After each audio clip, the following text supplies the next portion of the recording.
오늘은 히브리서 13장 1절부터 17절까지 공부하겠는데요. 먼저 1절부터 6절까지 같이 보겠습니다. 형제 사랑하기를 계속하고 손님 대접하기를 잊지 말라. 이로써 부지 중에 천사들을 대접한 이들이 있었느니라. 자기도 함께 갇힌 것 같이 갇힌 자를 생각하고 자기도 몸을 가졌은즉 학대받는 자를 생각하라.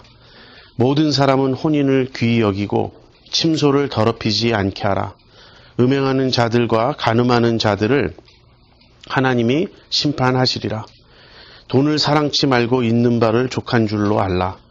그가 친히 말씀하시기를 내가 과연 너희를 버리지 아니하고 과연 너희를 떠나지 아니하리라 하셨느니라. 그러므로 우리가 담대히 가로되 주는 나를 돕는 자시니 내가 무서워 아니하겠노라. 사람이 내게 어찌하리요 하노라.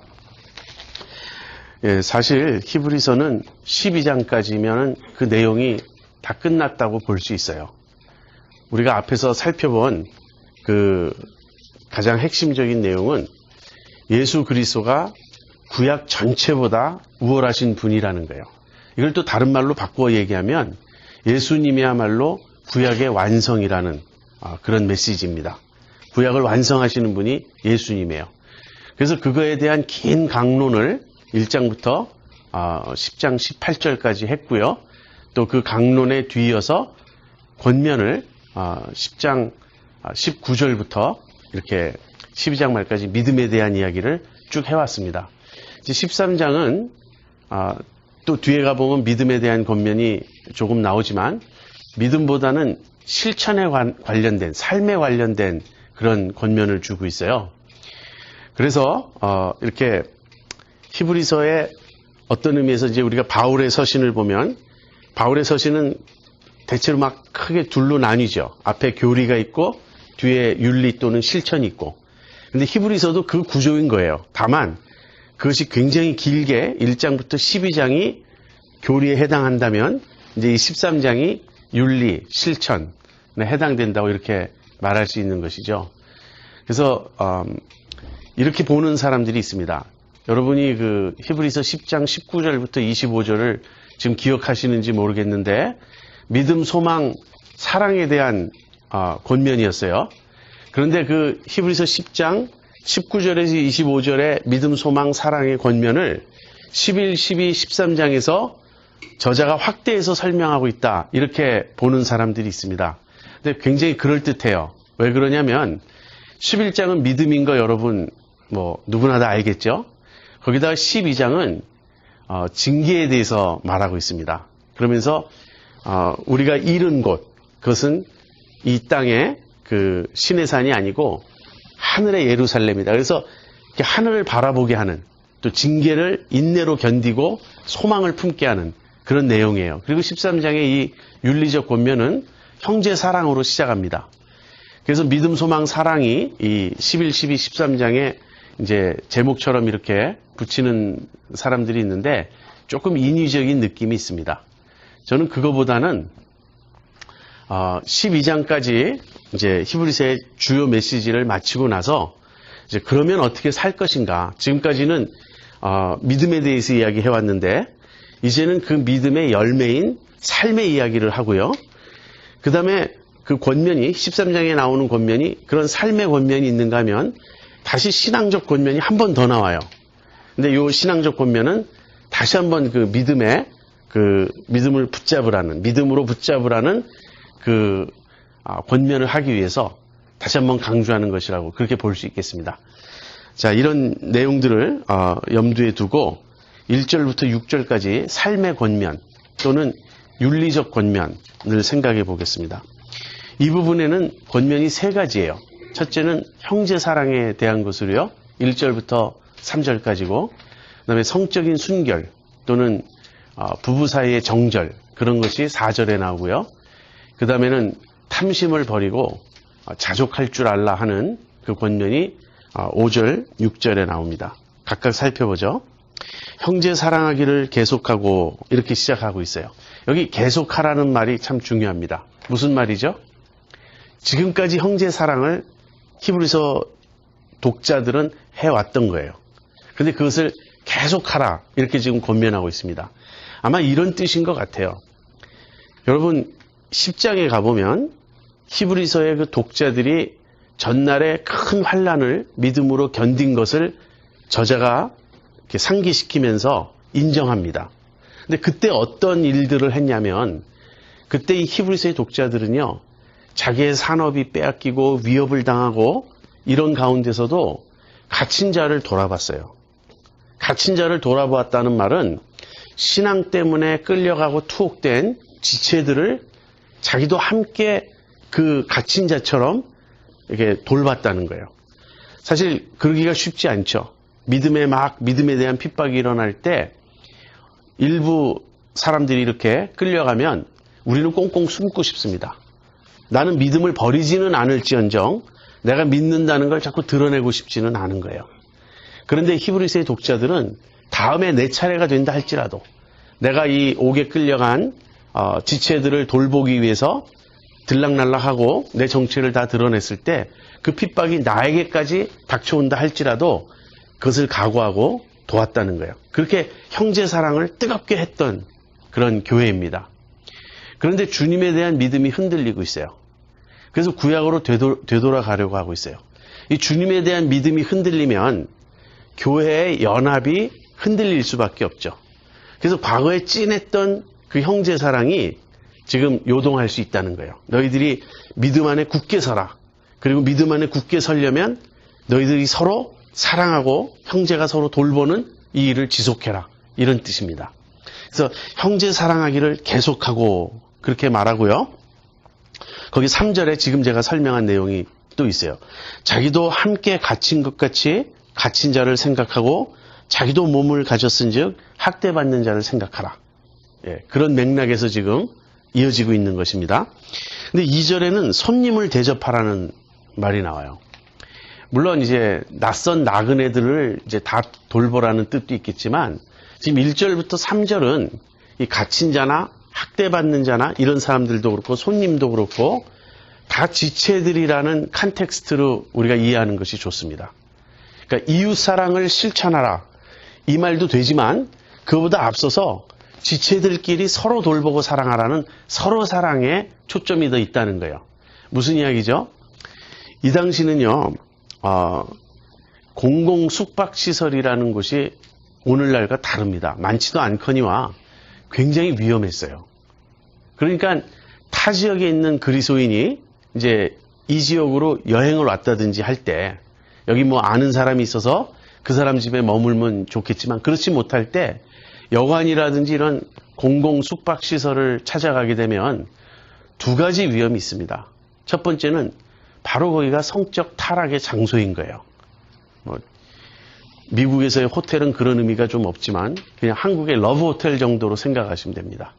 그냥 거기서 매춘이 이루어지고 거기서 성적인 타락이 이제 빈번히 이루어졌던 거예요. 그다음 두 번째는 절도와 강도가 아주 심하게 일어나는 곳입니다. 내가 자고 있는 동안 내 짐을 누가 가지고 도망갈 수도 있고요. 아니면 아예 나를 위협해가지고 강탈해 갈 수도 있습니다. 근데 그런 상황에 이렇게 대비하기가 참 어려워요.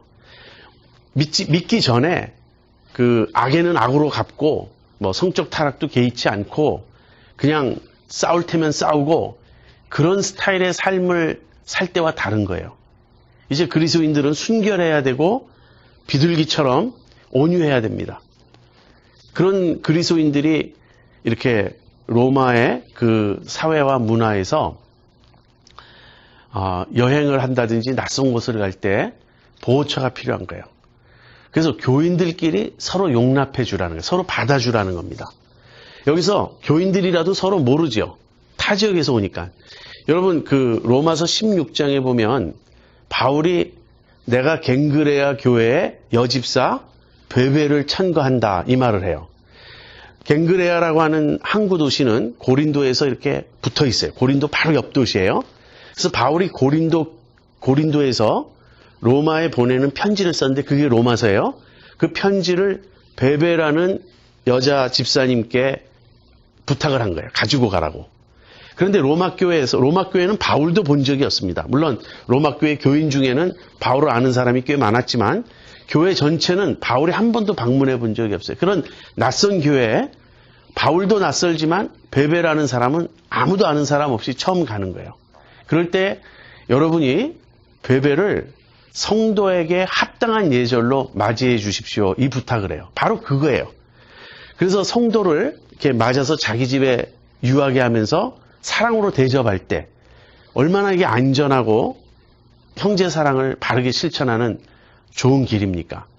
그래서 이 초대교회 때는 그런 일들이 굉장히 중요했어요. 그래서 디모데전서 3장을 보면 바울이 장로의 자격을 이야기할 때 나그네를 잘 대접하는 자여야 한다. 이렇게 써 있습니다. 그 나그네를 다 잘 대접하라는 말도요. 그냥 오고 가는 홈레스들을 다 받아들이라는 그런 뜻은 아니에요. 물론 그런 사람이 오면 도와주고 또 얼마든지 머물게 할 수도 있지만 1차적으로 교회 지도자들은 타교회에서 오는 교인들도 다 좀 받아주고 솔선수범해서 그런 일을 실천하라. 이것이 손대접하기를 잊지 말라 하는 말입니다. 그러면서 이로써 부지 중에 천사들을 대접한 이들이 있다. 여러분 누가 떠오르세요? 아브라함이 떠오르죠. 창세기 18장에 보면 세 천사가 그 중에 한 분은 사실 하나님이라고 되어 있습니다. 근데 그 세 천사가 이렇게 아브라함이 우거하는 장막 근처를 지나가려고 하는데 아브라함이 멀리서 보고는 뛰어가서 저희 집에 유하시라고. 그리고는 가장 좋은 음식을 대접해요. 그리고 자기가 직접 서서 이렇게 시중을 들면서 아주 깍듯이 대접을 합니다. 그랬더니 그들의 정체가 천사였어요. 그리고 한 분은 여호와 하나님이라고 되어 있는데 많은 학자들은 구약의 여호와의 천사로 등장하는 그분일 거라고. 그리고 여호와의 천사는 성육신하기 이전의 예수님일 거라고 그렇게 많은 학자들이 봅니다. 근데 아브라함이 그 천사들을 대접했어요. 근데 알지 못하고 대접한 거예요. 부지 중에. 무슨 말이냐면 천사인 줄 전혀 몰랐던 거예요. 그냥 지나가는 나그네인 줄 알고 대접을 했는데 그들이 천사였던 거예요. 근데 이 일은 똑같이 롯에게서도 반복됩니다. 이제 그 세 천사 중에 한 분이 아브라함과 얘기하는 동안 나머지 두 천사는 소돔으로 가요. 소돔이 정말 그렇게 악한가 눈으로 확인하기 위해서 소돔에 도착했을 때 롯이 또 그 두 천사를 자기 집에 이렇게 머물게 합니다. 그리고는 심지어 그 두 손님을 보호하기 위해서 그 악한 소돔 사람들이 막 그들을 끌어내라고 우리가 그들과 상관하겠다고 이렇게 막 위협을 하자 차라리 내 딸들을 취하라. 그럴 정도로 손님을 보호하고자 했어요. 이로써 볼 때 믿음의 사람들은 항상 손대접을 힘썼다는 것. 이것이 성경적 전통이라는 것을 알 수 있습니다. 그래서 형제 사랑을 계속하라. 그러면서 그 중에서도 손대접을 특별히 강조하고요. 갇힌 자를 돌아보라. 이건 다 지체들의 어려움을 기억하고 도움이 되어주라. 이제 그런 뜻으로 생각하면 되겠습니다. 저는 이 갇힌 자를 생각할 때요. 물론 기독교 신앙 때문에 세계 곳곳에서 투옥도 되고 또 핍박당하는 그런 우리 그리스도인들도 떠오르지만 저는 무엇보다도 우리 북한 동포들이 떠올라요. 제가 생각할 때는 북한 전체가 하나의 감옥이 아닌가 그렇게 생각합니다. 종교의 자유도 없죠. 지금도 몇백만이 또 아사 직전에 가 있다고 제가 인터넷에서 보니까 법륜 스님이라는 분이 북한에 식량 보내자고 단식을 또 하신다 그래요. 저도 거기 동의합니다. 무슨 정치적인 논리로 이렇게 해봐야 굶어 죽는 북한 동포에게 얼마나 가겠는가 뭐 그런 논리도 있겠지만 정말 도와야 됩니다. 정말 우리가 북한 동포를 우리가 갇힌 것처럼 생각하고 우리가 굶는 것처럼 생각하고 도와야 되지 않나 저는 그렇게 생각해요. 자, 그것이 형제사랑에 대한 권면이었어요. 그 다음에 4절에는 성적 순결을 강조합니다. 모든 사람은 혼인을 귀히 여기고 침소를 더럽히지 않게 하라. 음행하는 자들과 간음하는 자들을 하나님이 심판하시리라. 로마 사회와 문화가 성적으로 극도로 타락한 그런 사회와 문화였습니다. 여러분이 로마서 1장을 읽어보시면요. 거기서 바울이 로마 그 사회의 부패상을 이렇게 적나라하게 묘사해요. 근데 거기 24절, 26절, 28절 세 번 하나님이 저희를 내어버려 두셨다. 이렇게 말하는데 처음에는요. 저희를 그 마음의 정욕에 내어버려 두세요. 그다음 두 번째는 부끄러운 욕심에 내어버려 두세요. 세 번째는 상실한 마음에 내어버려 두세요. 이 상실한 마음이라는 건 부패한 마음이란 뜻이에요. 처음에는 그 마음의 정욕대로. 그러니까 그 정욕은 본능적인 정욕입니다. 그런데 거기서 한 걸음 더 나가서 부끄러운 욕심이라는 표현을 쓰는데 이것은 동성애를 가리켜요. 남자가 남자로 더불어 부끄러운 일을 행하고 저희 여자들도 순리대로 쓸 것을 바꾸어 영리대로 쓰며 그래서 그 몸에 이미 상당한 보응을 받았다. 그다음 맨 마지막에는 하나님 없는 마음, 부패한 마음 이렇게 그런 타락한 상태에 내어버려 두셨다. 이제 그렇게 말해요. 근데 로마의 그 문화는 지극히 향락적이고 이 선정적인 문화였습니다. 그러니까 식도락도 뭐 보통 이렇게 변질적으로 이렇게 식욕이 변질되어서 타락해서 그 식도락을 추구하고 성적인 욕망도 그랬습니다. 사실 나중에는 이런 정도였어요. 로마인들이 며느리를 구할 때 또는 신부감을 구할 때 크리스찬들을 골랐다 그래요. 왜냐하면 크리스찬이 아닌 로마 처녀들은 처녀일 가능성이 희박하다고 본 거예요. 그만큼 이런 성적으로 문란한 사회였기 때문에 순결한 처녀를 찾으려면 크리스찬 처녀를 찾아라. 이런 정도였다고 합니다. 여러분 가정 그리고 그 가정에서도 가장 중심이 되는 부부 관계가 여기서 이제 막 침소를 더럽히지 말라. 그리고 음행, 간음 이런 얘기가 나오지 않습니까? 부부 관계, 부부 사이의 정절이 깨어지면 모든 인간 관계의 신뢰가 무너지게 됩니다. 그것이 사회의 가장 기본적인 인간 관계예요.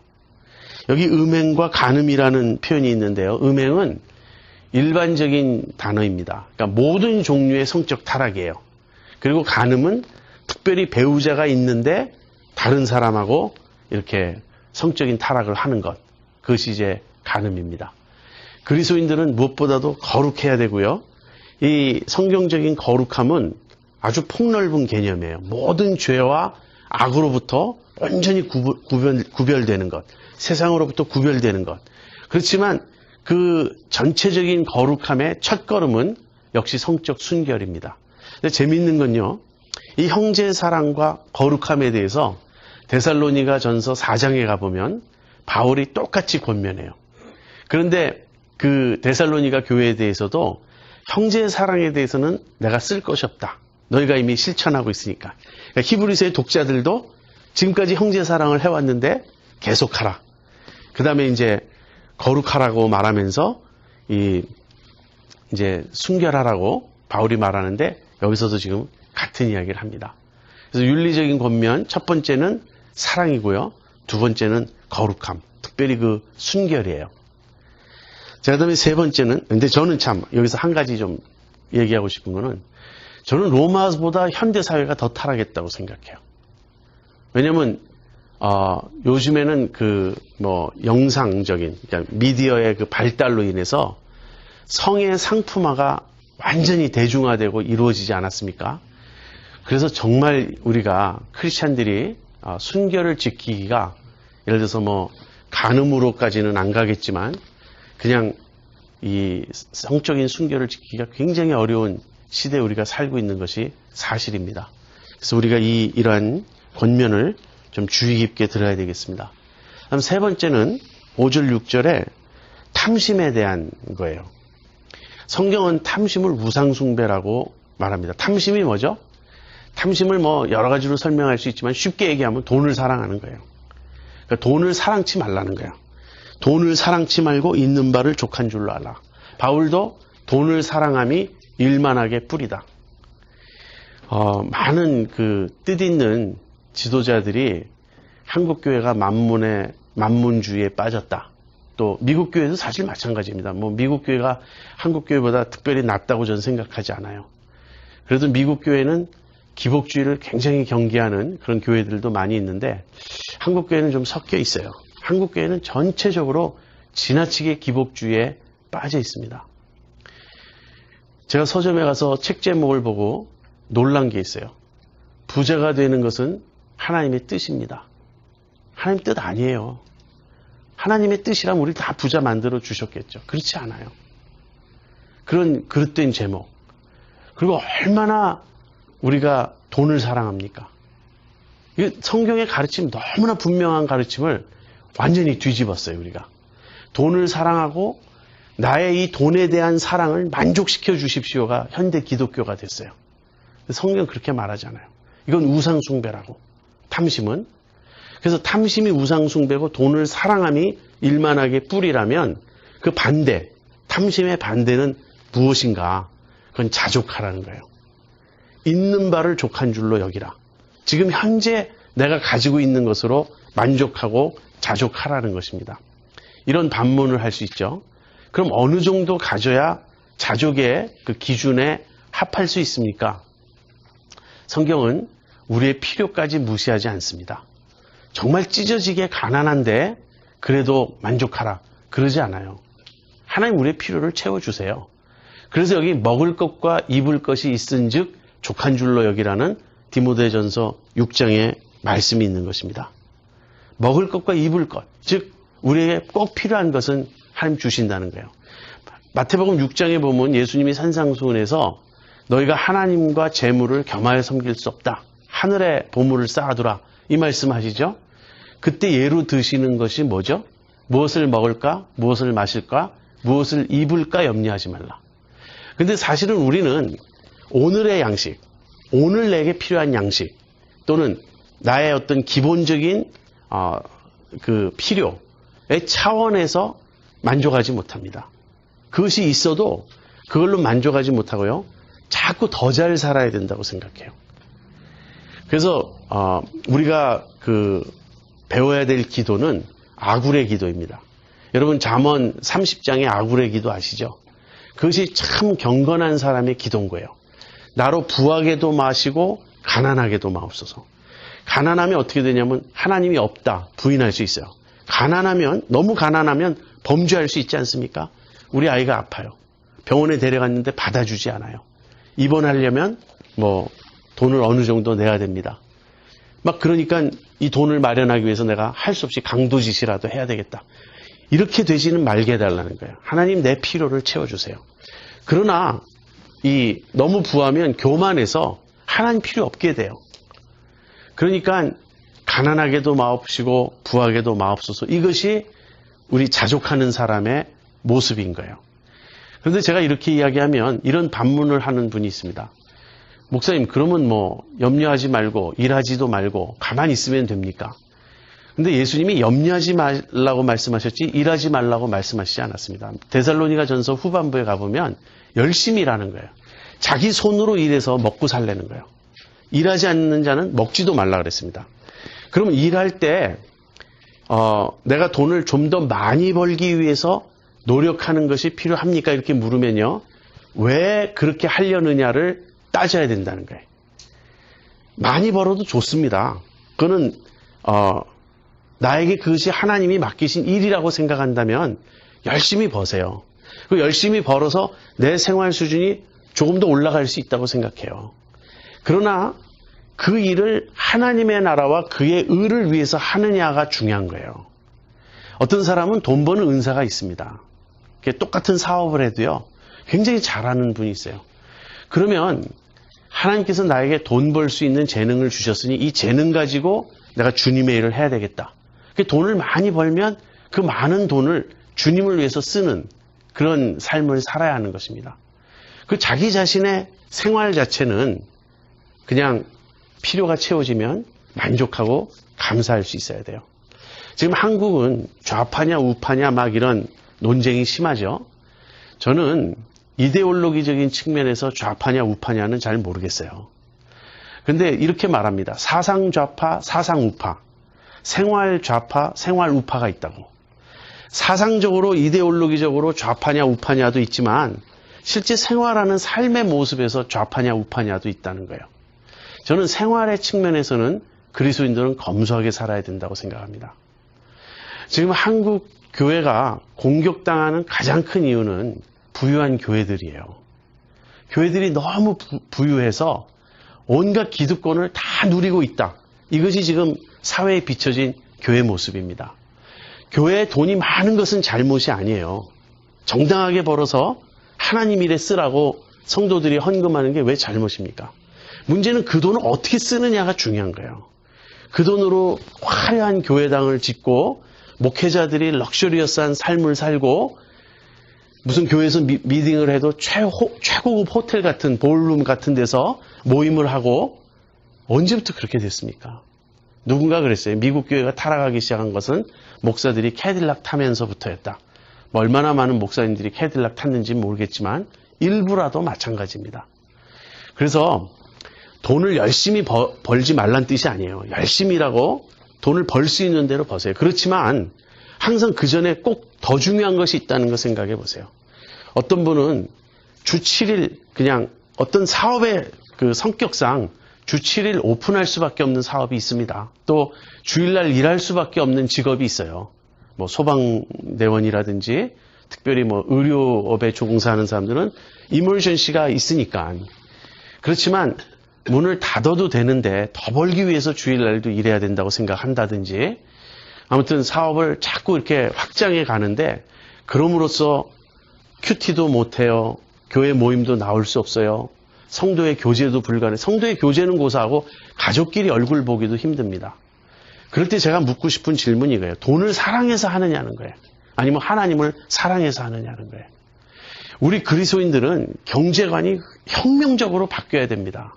아무튼 가장 중심에서 이걸 물으세요. 나는 돈을 사랑하는가? 아니면 그냥 필요가 채워질 때 만족할 수 있는가? 아마 이것 하나만 우리가 지켜도 하나님께서 우리를 크게 복 주실 겁니다. 다시 말하면 신앙의 은혜를 굉장히 더하실 거예요. 그러므로 6절에 이런 말이 있습니다. 우리가 담대히 가로되 주는 나를 돕는 자신이 내가 무서워 아니하겠노라. 사람이 내게 어찌하리요. 예, 만약에 이 사람들이 믿음을 지키려고 하다가 자기 산업도 빼앗기고 막 이렇게 생계의 위협도 느끼고 그럴 수도 있어요.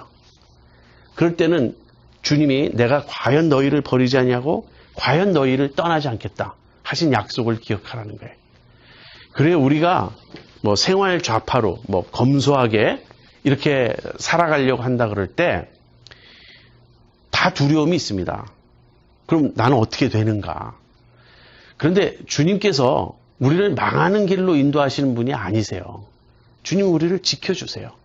그리고 우리 교회 같은 곳에서 서로 돕고 서로 필요를 돌봐준다면 우리는 정직하게 살 수 있습니다. 참 교회가 교회 하나만 바로 해도요 혁명적인 변화가 일어날 거예요. 사실 저는 요즘에 그 70년대 한국에서 그 민중신학이라는 것이 막 일어났었어요.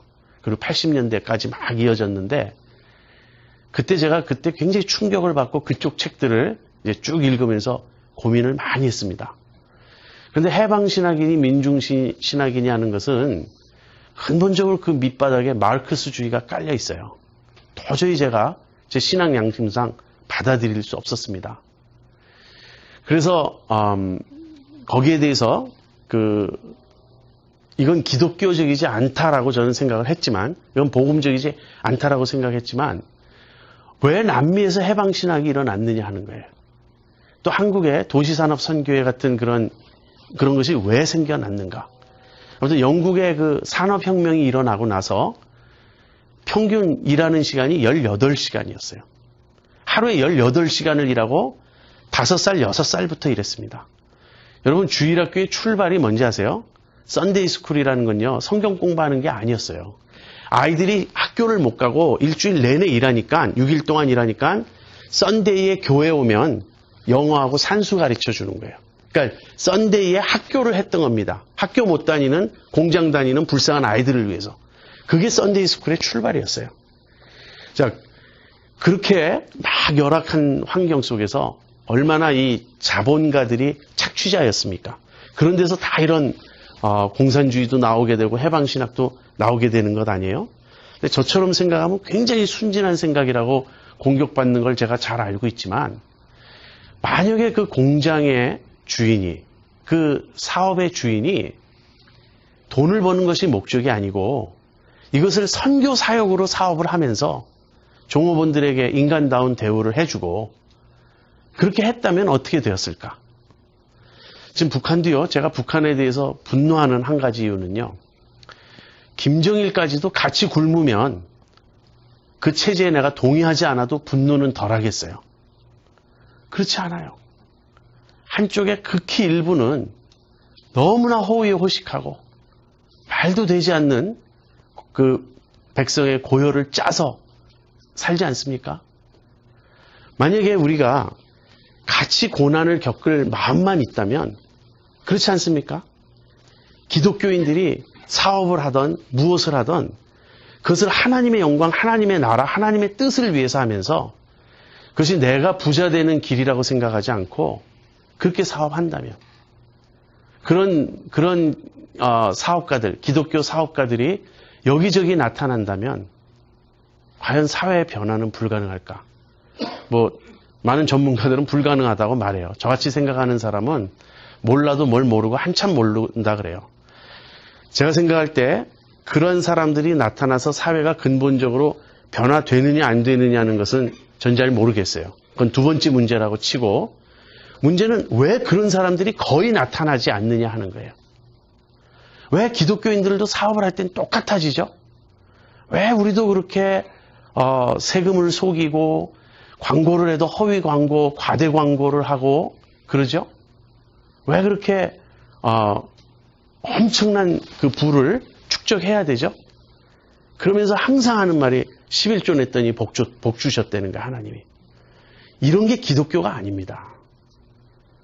여러분, 깨끗한 부자가 아니에요. 그런 부자 없어요. 청지기로 살려는 거예요.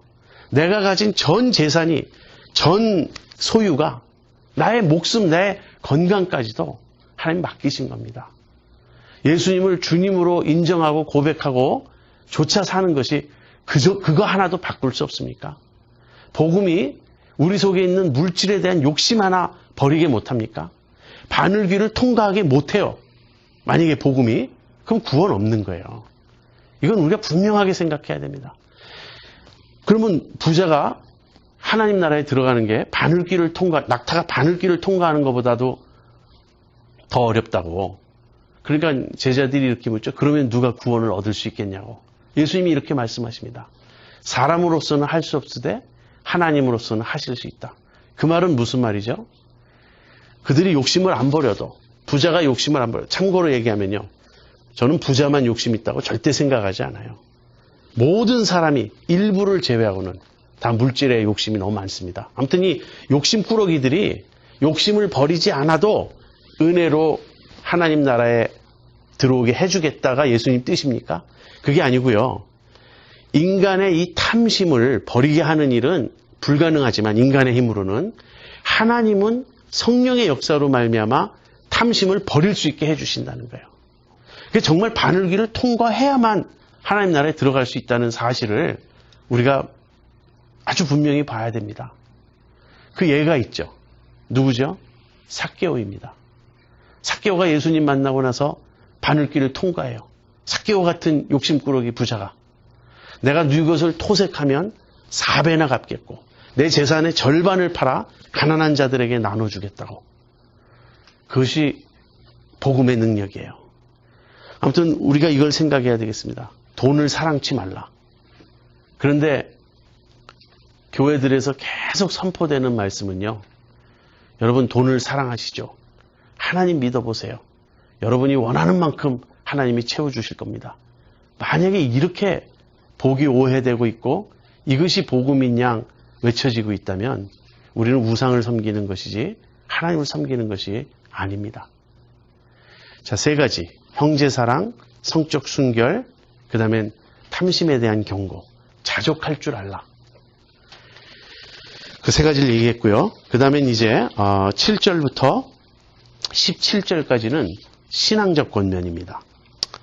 하나님의 말씀을 너희에게 이르고 너희를 인도하던 자들을 생각하며 저희 행실의 종말을 주의하여 보고 저희 믿음을 본받으라. 예수 그리스도는 어제나 오늘이나 영원토록 동일하시니라. 여러 가지 다른 교훈에 끌리지 말라. 마음은 은혜로서 굳게 함이 아름답고 식물로서 할 것이 아니니 식물로 말미암아 행한 자는 유익을 얻지 못하였느니라. 우리에게 제단이 있는데 그 위에 있는 제물은 장막에서 섬기는 자들이 이 제단에서 먹을 권이 없나니 이는 죄를 위한 짐승의 피는 대제사장이 가지고 성소에 들어가고 그 육체는 영문 밖에서 불사름이니라. 그러므로 예수도 자기 피로서 백성을 거룩해 하려고 성문 밖에서 고난을 받으셨느니라. 그런즉 우리는 그 능력을 지고 영문 밖으로 그에게 나아가자. 우리가 여기는 영구한 도성이 없고 오직 장차 올 것을 찾나니 이러므로 우리가 예수로 말미암아 항상 찬미의 제사를 하나님께 드리자. 이는 그 이름을 증거하는 입술의 열매니라. 오직 선을 행함과 서로 나눠주기를 잊지 말라. 이 같은 제사는 하나님이 기뻐하시느니라. 너희를 인도하는 자들에게 순종하고 복종하라. 저희는 너희 영혼을 위하여 경성하기를 자기가 회개할 자인 것 같이 하느니라. 저희로 하여금 즐거움으로 이것을 하게 하고 근심으로 하게 말라. 그렇지 않으면 너에게 유익이 없느니라. 예, 앞에 1절에서 6절은 윤리적 권면, 그렇게 살라 하는 생활에 관한 권면이었다면요. 7절부터 17절은 다시 믿음으로 되돌아와요. 신앙적 권면입니다. 근데 이 부분을 크게 셋으로 나누면 7, 8절은 과거 지도자들의 믿음을 본받으라 라는 것이고요.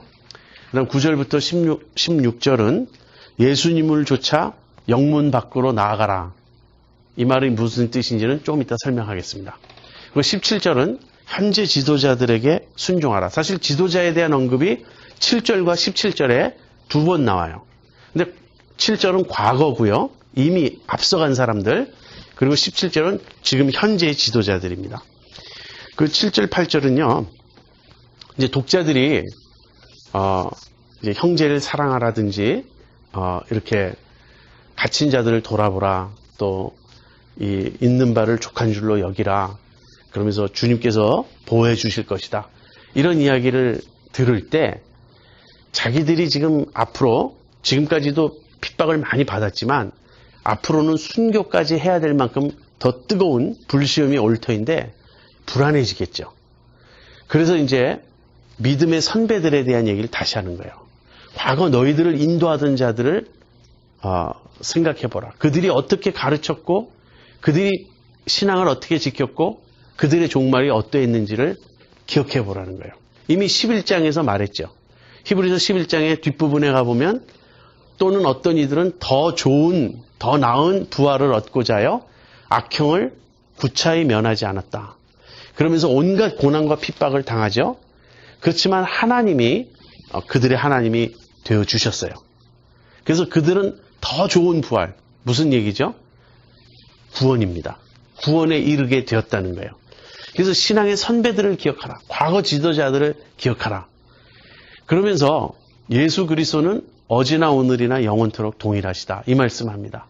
과거에 우리의 믿음의 선조들을 지켜주신 예수님은 오늘도 영원토록 동일하시다. 오늘 우리를 지켜주실 것이다. 과거 우리 믿음의 선배들이 그분들이 뛰어나서 신앙이 좋았던 것이 아니에요. 예수님이 지켜주셨기 때문이에요. 근데 과거의 예수님은 오늘날에도 살아계시다는 거예요. 참 저는 이 말씀이 저에게 너무 필요한 말씀 같아요. 저는 사실 요즘에 늘 기도하는 것은 교회에 부흥과 고난을 주십시오 하는 그 기도를 합니다. 고난을 주십시오는 좀 빼고 부흥만 주십시오. 여기서 숫자의 성장이 아니라 심령의 부흥을 주십시오. 그렇게 기도만 해도 좋겠는데 제가 볼 때는 우리에게 고난이 필요한 것 같아요. 그래서 고난과 부흥을 주십시오. 이렇게 기도하는데 이렇게 표현하면 죄송스러운 믿음 없는 얘기인지 모르지만 믿음의 황금 시대는 과거에 있었지 않나 하는 자꾸 이렇게 뒤를 돌아보는 습관이 있어요. 한국 같으면 1907년에 평양 부흥이라든지 또 교회사의 청교도 부흥이었다든지 종교개혁이라든지 뉴 잉글랜드와 영국에서 일어난 대각성 운동이라든지 이런 엄청난 그 복음의 능력이 폭발적으로 드러났던 자꾸 옛날을 되돌아보게 돼요.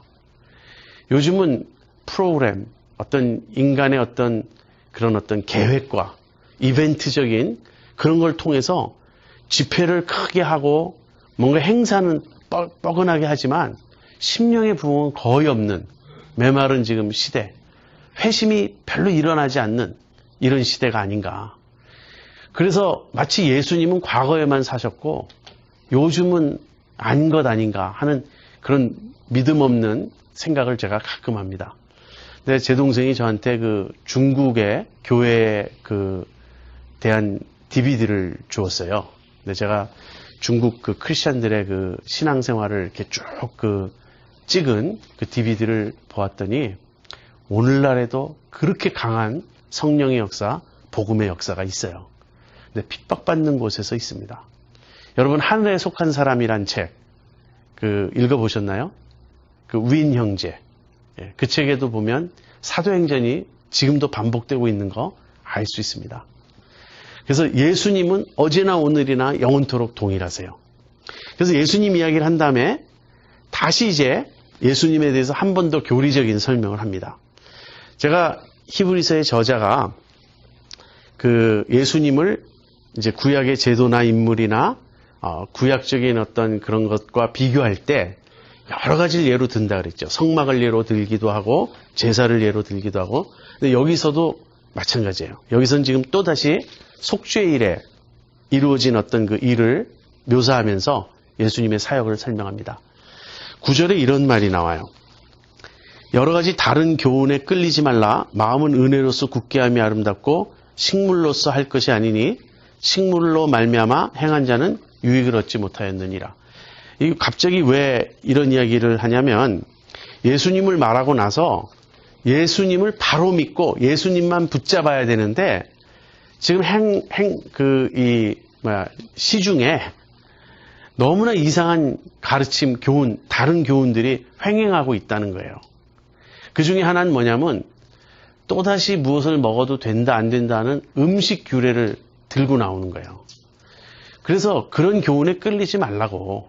식물은 우리의 마음을 굳세게 할 수 없다. 이 말은 무슨 말이냐면요. 내가 정결법, 특별히 그 중에서도 음식 규례를 철저히 지켜서 내 입에 부정한 음식을 전혀 먹지 않고 나는 일생 깨끗하게 식사했다 해서 내 양심이 죄의식으로부터 벗어날 수 있는 것도 아니고요. 내 마음에 참된 하나님에 대한 사랑이 불타는 것도 아니라는 거예요. 마음의 변화, 어떤 내 양심의 담대함은 은혜로서만 됩니다. 그래서 예수님의 사역을 이제 설명하는 거예요. 오늘날에도 그래요. 자꾸 자기가 만든 율법에 얽매이는 사람들이 있습니다. 율법주의는 경건의 훈련을 위한 건 필요해요. 그래서 나는 작정하고 40일 동안 내가 새벽 기도를 하겠다든지 가끔씩 필요에 의해서 내가 금식을 좀 할 필요가 있겠다. 그러든지 아니면 집중적으로 성경을 좀 읽어야 되겠다. 이런 건 다 좋은 경건의 훈련입니다. 그러나 그것이 아니고 공로주의적 율법주의. 내가 무엇을 했기 때문에 그것 때문에 내가 더 의롭다고 생각하는, 하나님 앞에 내가 점수를 딴다고 생각하는 모든 종류의 율법주의는 해로운 것입니다. 그걸로 인해서 우리가 의로워지지 않아요. 그러니까 기도를 나는 몇 시간씩 기도한다고 자꾸 의식하는 것 자체가 그렇게 건강한 일이 아닙니다. 성경 몇 번 읽었냐고 물을 때 글쎄 몇 번 읽었나? 이렇게 나오는 게 더 좋습니다. 너무 안 읽어가지고 몇 번 읽었나? 그게 아니라 너무 거기에 얽매이지 말라는 거예요. 또 어떤 분들은 밤낮 책 몇 권 읽었다 자랑하는 분이 있어요. 그 책 나름입니다.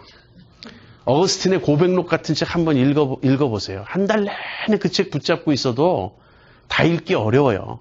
한 줄 읽고 생각하고 한 줄 읽고 생각해야 되고 그렇습니다.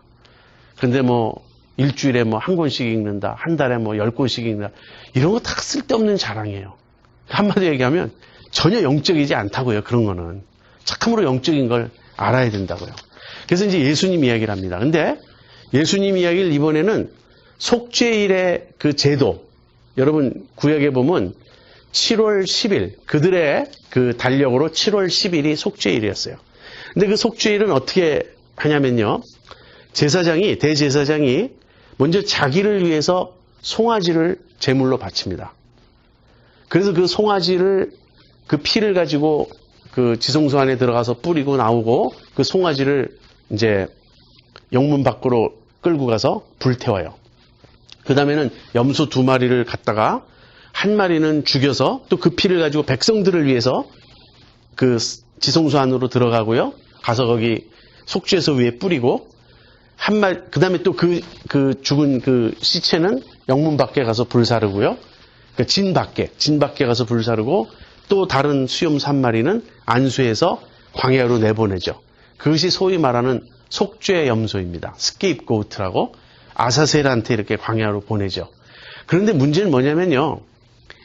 그 피를 가지고 지성소에 들어간 제물은 그 고기를 먹으면 안 돼요. 그 피를 가지고 비록 속죄 제물이라 해도 그 피를 가지고 지성소에 들어가지 않으면 그 제물을 먹을 수 있었습니다. 지금 히브리서의 저자가 말하는 건 이것이에요. 우리에게 제단이 있는데 그 위에 있는 제물은 장막에서 섬기는 자들이 먹을 권이 없다는 거예요. 왜냐하면 구약으로 되돌아가면요. 속죄 제물을 이렇게 죽여서 그 피를 가지고 지성소에 들어가게 되면 속죄 제물은 먹어서는 안 되고 진 밖에 가서 다 불살아야 된다는 것입니다. 그렇다면 우리는 어떻죠? 우리는 예수님의 피를 가지고 하나님 보좌 앞으로 나가셨죠. 지성소로 들어가셨죠. 그런데도 우리는 계속해서 예수님을 먹을 수 있어요. 예수님이 하신 일은 우리의 속죄만 이룬 것이 아니고요. 계속적인 우리의 영의 양식이 되세요. 그래서 구약 시대로 되돌아가는 사람들은 너희들은 속죄 제물을 먹을 수 없다. 구약으로 가면 속죄 제물을 먹을 수 없는 거예요. 그러나 우리는 먹을 수 있어요. 왜? 예수님은 둘 다가 되시는 거예요. 속죄도 이루시고 계속해서 우리의 영의 양식이 되시는 겁니다. 그래서 그 속죄일의 완성인 거예요. 예수님이. 근데 예수님이 속죄일을 완성하신 하나의 모습은 무엇이냐면 예수님이 영문 밖으로 나가서 죽으셨다는 거예요. 근데 여기서는 약간의 차이가 있습니다. 구약의 속죄일에서는 제물이 죽는 거는 이 성막 안에서였어요. 외소에서 바깥들에서 죽임을 당하고 불사르는 것만 진 밖에 나가서 불살아요. 근데 예수님은 죽으시는 것 자체가 영문 밖에서 죽으시죠. 그래서 이제 어느 학자는 이것을 민수기 19장에 그 외 부정을 정결케 하는 물을 만들 때 붉은 암송아지를 진 밖에서 가서 죽이고 진 밖에서 불살아요. 완전히 다 불살아요. 그리고 그 죄를 흐르는 물에 섞어가지고 이제 이렇게 뿌리면 정결케 되죠. 그래서 예수님의 그 죽음을 속죄일에 그 영문 밖에 가서 불사르는 그것과 부정을 깨끗게 하는 물을 만들 때 죽는 그 붉은 암송아지를 겹쳐서 말하고 있는 거예요. 그래서 여기도 보면 12절에 그러므로 예수도 자기 피로써 백성을 거룩케 하려고 성문 밖에서 고난을 받으셨느니라 이렇게 말하는 겁니다. 여러분 조금 이 교리적인 설명이 좀 복잡한데 여러분 아시겠습니까? 예수님이 십자가를 지신 곳을 저자는 그 성 밖에 골고다 언덕에 이렇게 십자가를 지시고 나가서 성 밖에서 죽으셨어요. 그것을 영문 밖에서 죽으신 것이잖아요. 이것을 무엇과 연결시키냐면 속죄일의 제물은 진 밖에서 불살았다.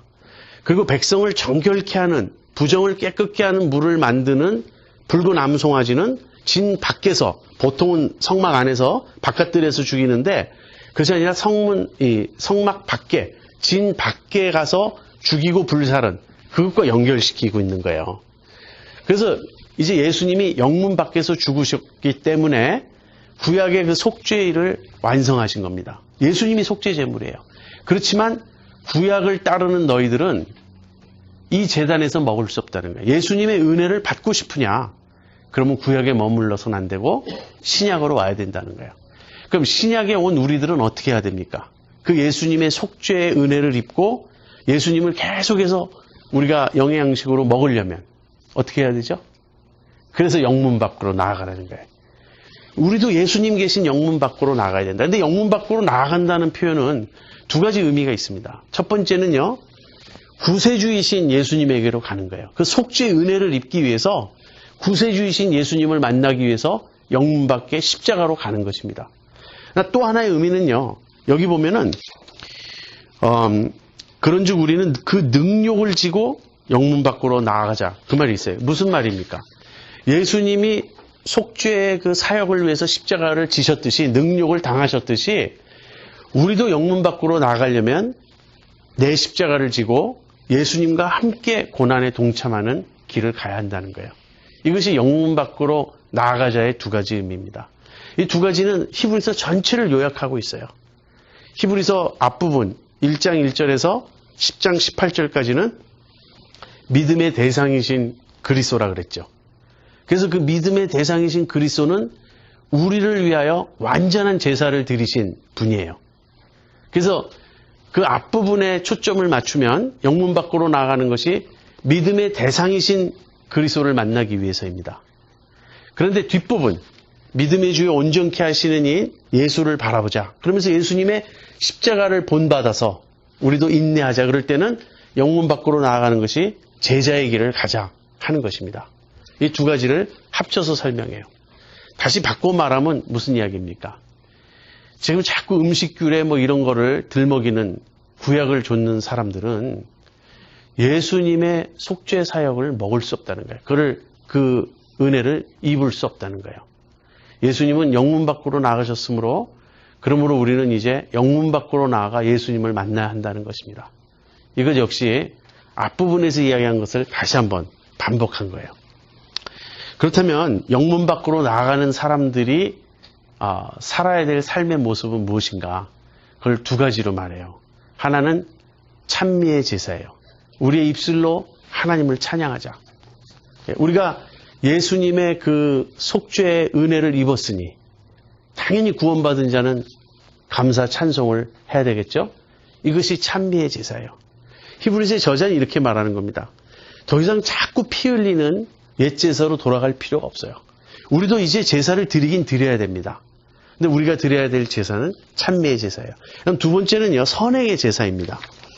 16절 보세요. 오직 선을 행함과 서로 나눠주기를 잊지 말라.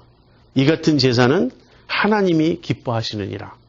선행과 서로 나눠주고 다시 위에 형제 사랑으로 되돌아가고 있죠.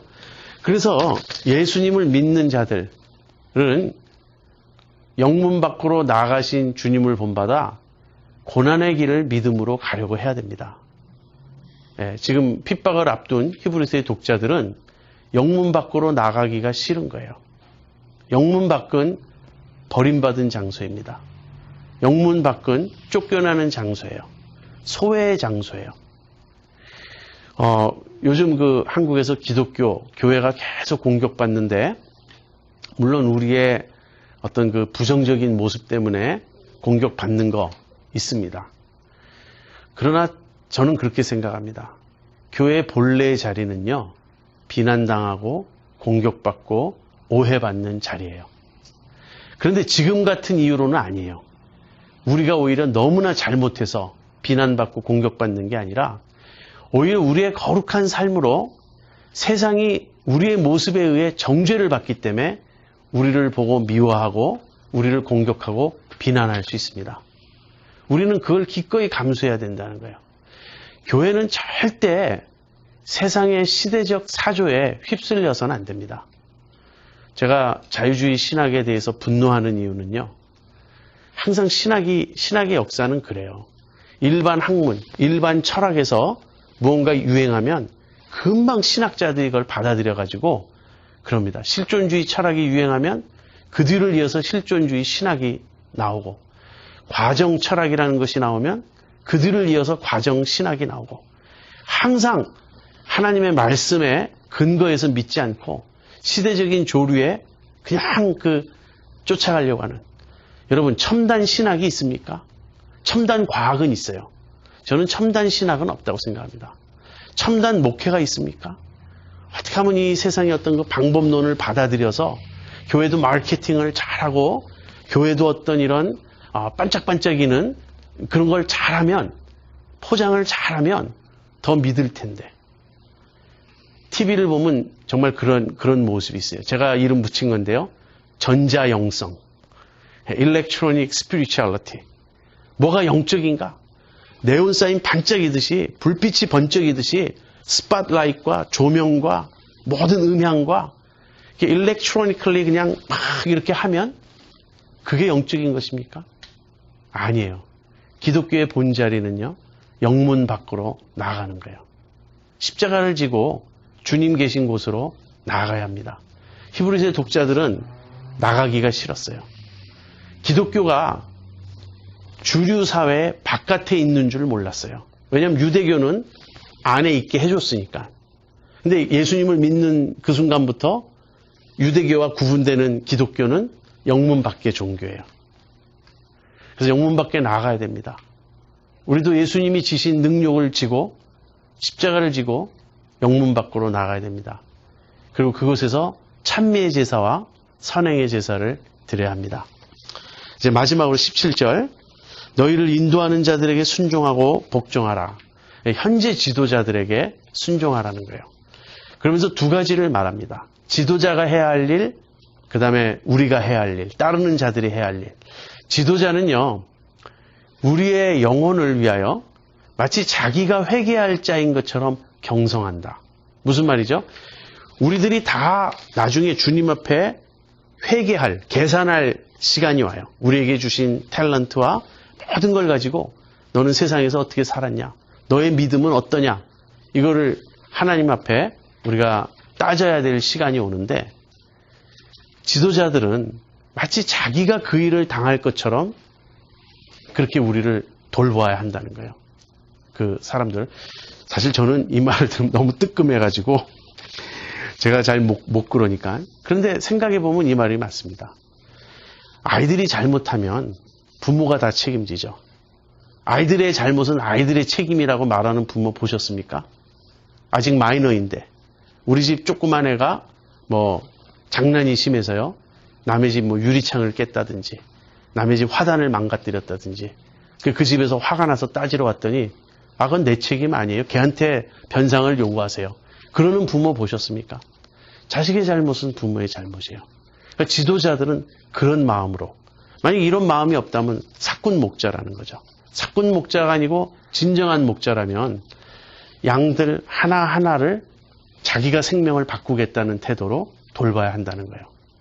그렇다면 따르는 자들은 어떻게 해야 되죠? 그분들에게 순종하고 복종함으로써 그분들이 목회를 근심으로 하지 말고 즐거움으로 하게 해야 합니다. 여러분, 어느 목사님이 하신 말씀이에요. 목사를 위해 기도하는 성도가 있고요, 목사로 하여금 기도하게 하는 성도가 있다. 그 말 했습니다. 아시겠습니까? 사실 목사님은 모든 성도를 위해 기도하죠. 그러니까 목사로 하여금 기도하게 하는 성도란 뜻은 그런 뜻이 아니라 목사에게 큰 고민을 안겨다 주는 거예요. 저분이 저렇게 가면 안 되는데.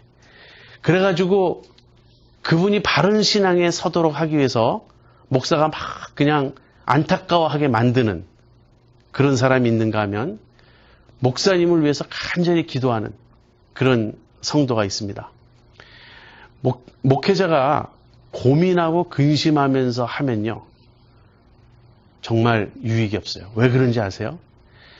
여러분, 소들도요, 소들이 이렇게 젖을 내잖아요. 그 우유를 우리가 마시잖아요. 근데 소를 막 약 올려서 분노하게 만들죠. 투사들처럼 막 그냥 소를 괴롭히고 찌르고 약을 올릴 대로 올려보세요. 그때 나오는 우유는 독소가 있어요. 그런 우유, 애를 키우는 엄마도 평화스러워야 됩니다. 직접 브레스트 피딩을 할 경우, 모유를 먹일 경우 평안해야 좋은 젖을 먹이죠. 그렇지 않으면 독이 있는 음식을 먹이게 돼요. 목사님들이, 저도 그런 경험이 있지만 마음속에 고민과 분노가 있게 되면 설교에 독소가 담겨요. 공격하게 되고 분노를 자꾸 설교를 통해서 표출하게 됩니다. 물론 정당한 분노가 있죠. 아주 드물지만 선지자들 같은 불의에 대해서 분노하는 분노가 있을 수 있습니다. 그러나 그런 분노가 아니라 자기의 상한 감정에서 나오는 분노. 지도자들이 그런 분노에 빠지면 목회를 제대로 할 수가 없습니다. 많은 지도자들이, 많은 목사들이 그래요. 제가 신학교 다닐 때 설교학 교수님이 우리에게 그걸 경고하셨어요. 목회자들이 겉으로는 다 웃고 좋은 듯 하지만 목회자들은 frozen anger가 있다고. 속에 얼어붙은 분노들을 가지고 있다고. 내가 설교했는데 은혜 받았다고 한 번도 말하지 않는 교인. 그리고 다른 교회는 부흥하는데 우리 교회는 갈수록 교인들이 떠나는 그런 교회 목사님. 아무튼 이런저런 이유로 목사가 목회에 자기의 자아가 연결될 경우요. 목회의 그 성패에 따라서 상처받고 속으로 자존심 상하고 그래서 분노하고 그렇지만 분노를 표출할 길 없어서 이 응어리져 있는 그런 목사님들이 너무 많습니다. 그런 사모님들이 너무 많아요. 그런 분들은 물론 자신들이 동기를 점검하고 회개해야 할 것입니다. 그러나 그런 분들에게 위로가 필요해요. 그래서 그런 분들을 위한 가끔 집회가 있습니다. 그런데 그 어떤 한 분이 자기 얘기를 하면 사실 나는 목회가 이렇게 어려웠습니다. 나는 정말 이런 일을 겪었습니다. 그러면 제가 이제 들은 이야기입니다. 사모님들 모인 자리인데 한 사모님이 얘기했는데 전부 다 통곡을 하고 울었다 그래요. 다 그 아픔이 있는 거예요. 그러니까 우리가 서로 어루만질 줄 알아야 됩니다. 지도자는 지도자들대로 바른 목회자가 돼야 되겠어요.